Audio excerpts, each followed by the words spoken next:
Un peu avant que sonnât la demie de 6 heures, comme les ombres du soir devenaient plus épaisses, 2 soldats atteignirent le petit carrefour planté d'arbres que forme en face du musée Galliera la rencontre de la rue de Chaillot et de la rue Pierre-Charon.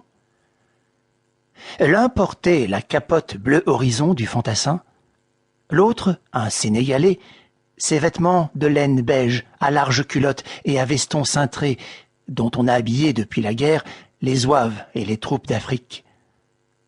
L'un n'avait plus qu'une jambe, la gauche, l'autre plus qu'un bras, le droit. Ils firent le tour de l'esplanade, au centre de laquelle se dresse un joli groupe de silènes, et s'arrêtèrent. Le fantassin jeta sa cigarette.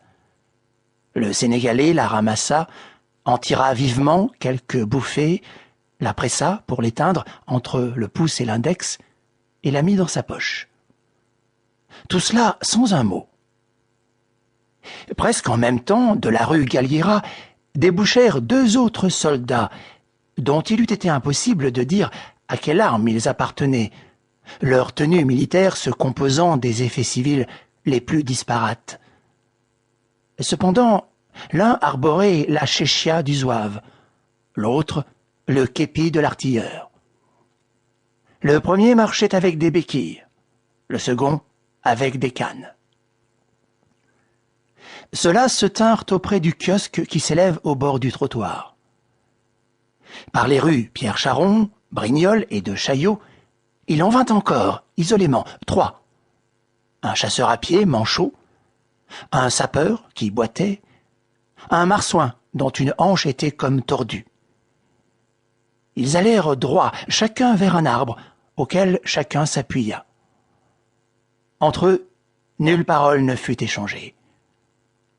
Aucun de ces 7 mutilés ne semblait connaître ses compagnons, et ne semblait s'occuper ni même s'apercevoir de leur présence. Debout, derrière leurs arbres, ou derrière le kiosque, ou derrière le groupe de silènes, ils ne bougeaient pas. Et les rares passants qui traversaient, en cette soirée du 3 avril 1915, ce carrefour peu fréquenté, que des réverbères encapuchonnés éclairaient à peine, ne s'attardaient pas à noter leurs silhouettes immobiles. La demie de 6 heures sonna.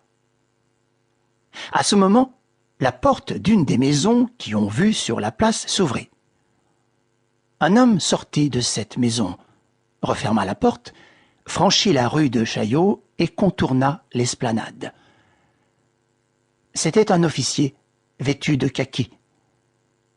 Sous son bonnet de police rouge, orné de 3 soutaches d'or, un large bandeau de linge enveloppait sa tête, cachant son front et sa nuque.